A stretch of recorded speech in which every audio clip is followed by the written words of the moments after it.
Functional medicine, conventional medicine. మనం ఎక్కువ శాతం తెలియక అవేర్‌నెస్ లేక ఓన్లీ సింప్టమ్స్‌ని మేనేజ్ చేయడానికి కన్వెన్షనల్ మెడిసినే వాడుతా ఉంటాం. సో, ఇక్కడ ఓన్లీ డిసీజ్‌ని సింప్టమ్స్ మాత్రమే మేనేజ్ చేసుకుంటూ వెళ్తాం. పేషెంట్ ఎప్పటికీ హెల్తీగా మారడు.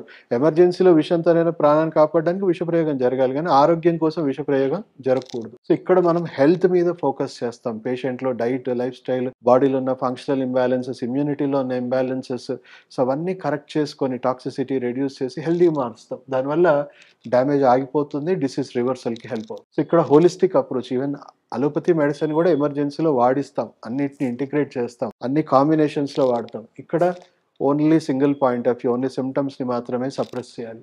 ఇక్కడ ప్రివెంటివ్ అంటే మీరు ఏ రోగంతోనొచ్చినా ఫస్ట్ ఇంకో స్టేజ్, ఇంకో ప్రాబ్లమ్ రాకుండా చూసుకుంటూ జరిగిన డ్యామేజ్‌ని వీలైనంత మటుకు రిహాబిలిటేట్ చేయాలి, రికవర్ చేయాలి. ఇక్కడ ఓన్లీ సింప్టమ్స్ రావాలి, దాన్ని మేనేజ్ చేయాలి. ఇంకా పెరగాలి, దాన్ని మేనేజ్ చేయాలి. సో, రియాక్టివ్ మోడలే ఉంటుంది.